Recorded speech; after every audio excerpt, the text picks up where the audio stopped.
السلام عليكم ورحمة الله وبركاته. إن الحمد لله نحمده ونصلي على رسوله الكريم. أما بعد فأعوذ بالله من الشيطان الرجيم. بسم الله الرحمن الرحيم. اقرأ باسم ربك الذي خلق خلق الإنسان من علق. اقرأ وربك الأكرم الذي علم بالقلم علم الإنسان ما لم يعلم.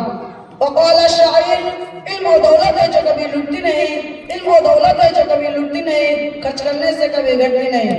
উপস্থিত আজকের এই সালানা আঞ্জুমানের মাননীয় সম্মানিত সভাপতি মহাশয় ও সম্মানিত বিচারক মণ্ডলী ও সম্মানিত বাড়ি থেকে আগত অতিথিবৃন্দ সকলকে জানাই আমার পক্ষ থেকে আন্তরিক অভিনন্দন।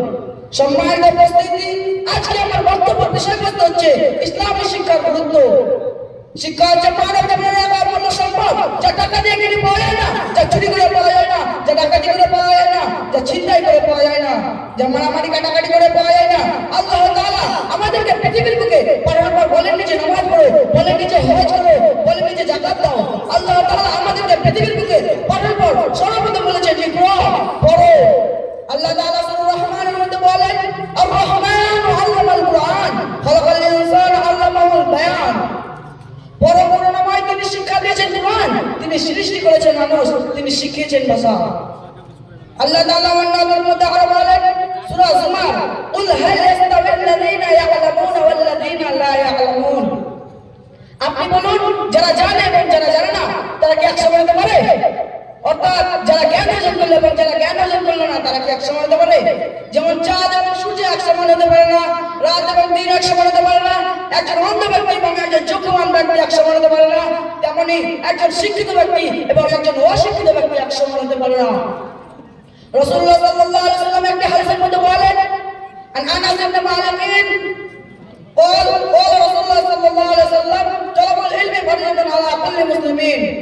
হযরত আনাস ইবনে মালিক রাদিয়াল্লাহু তাআলা আনহু হতে বর্ণিত রাসূলুল্লাহ সাল্লাল্লাহু আলাইহি ওয়াসাল্লাম বলেছেন প্রতিটি মুসলিমের উপর দ্বীনি শিক্ষা করা ফরজ। আল্লাহ তাআলা সূরা আলাকের মধ্যে বলেন ইকরা বিসমি রাব্বিকাল্লাযী খলাক খলাকাল ইনসানা মিন আলাক ইকরা ওয়া রাব্বুকাল আকরাম আল্লাযী আল্লামা বিল কলম আল্লামাল ইনসানা মা লাম ইয়ালাম। পড়ো তোমার রবের নামে, যিনি সৃষ্টি করেছেন, তিনি সৃষ্টি করেছেন মানুষকে এক পিণ্ড রক্ত হইতে। পড়ো তোমার রব মহিম, যিনি কলমের সাহায্যে শিক্ষা দিয়েছেন, তিনি মানুষকে তা শিক্ষা দিয়েছেন যা সে জানতো না।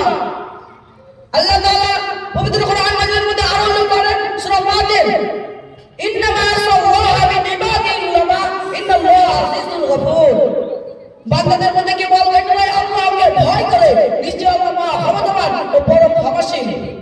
আল্লাহ তাআলা পবিত্র কোরআন মাজিদের মধ্যে আরো বলেন সূরা মুজাদালা ইয়ারফাইল্লাহুল্লাযীনা আমানু মিনকুম ওয়াল্লাযীনা উতুল ইলমা দারাজাত ওয়াল্লাহু বিমা তা'মালুনা খাবীর। তোমাদের মধ্যে যারা ঈমানদার এবং যারা জ্ঞান প্রাপ্ত আল্লাহ তাদের মর্যাদা উঁচু করে দিবেন। আল্লাহ খবর রাখেন যা কিছু তোমরা করো। আল্লাহ তাআলা পবিত্র কোরআন মাজিদের মধ্যে আরো বলেন সূরা তাহা ওয়া কুর রাব্বি জিদনি ইলমা। আরো বলো হে আমার রব তুমি আমার জ্ঞানকে বাড়িয়ে দাও। ওয়াদা আয়াতের বাইরে যে আমাদেরকে আল্লাহ তাআলার কাছে বেশি বেশি করে দোয়া করতে হবে যে আমার রব, হে আমার প্রভু, হে আমার প্রতিপালক তুমি আমার জ্ঞানকে বাড়িয়ে দাও। রাসূলুল্লাহ সাল্লাল্লাহু আলাইহি ওয়াসাল্লাম একটি হাদিসের মধ্যে বলেন আন উসমান রাদিয়াল্লাহু আনহু আন নবী সাল্লাল্লাহু আলাইহি ওয়াসাল্লাম বল খায়রুকুম মান তাআল্লামাল কুরআন ওয়া আল্লামা। হযরত উসমান রাদিয়াল্লাহু আনহু পণ্ডিত রাসূলুল্লাহ সাল্লাল্লাহু আলাইহি ওয়াসাল্লাম বলেছেন তোমাদের মধ্যে সেই ব্যক্তি হচ্ছে সর্বোত্তম যে নিজে কোরআন শিখল এবং অপরকে শিক্ষা দিল। বাংলাতে একটা প্রবাদ বাক্য আছে জ্ঞানী আর মূর্খ হয় কি সমান, জ্ঞানী আর মূর্খ হয় কি সমান, যে বলে সমান সে বড় অজ্ঞান। অতএব কোরআন ও হাদিস দ্বারা আমরা বুঝতে পারলাম